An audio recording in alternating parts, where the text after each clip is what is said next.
3. Assalomu alaykum hurmatli do'stlar. Mana hozir biz Andijon viloyatidagi, Andijon shahridagi Boshamol dam olish maskanidamiz. O'zbekistonda top lokatsiyalardan bittasi. Xohlovchilar o'sha nima deydi? Dam olishni nima deydi? Normalniy to'g'ri lokatsiya topilmaydiganlar, yaxshi lokatsiya topilmasanglar, o'z uchun variantlar bo'lmasa, men ana shu yerga tavsiya qilaman men o'zim. Shaxsan hozir bugun dam olgani keldik.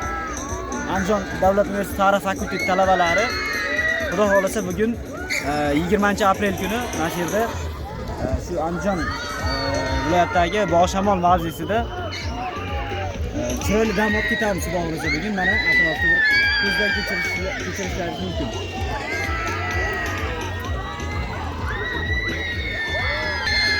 Mana attraksionlar bor.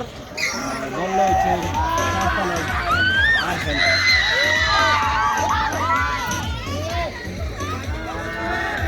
Ajoyib tabiat qo'ynida bemalol dam olib ketishlaringiz mumkin. Mana Salqin joy. Adirlikdan borib bo'lgan salqin joy.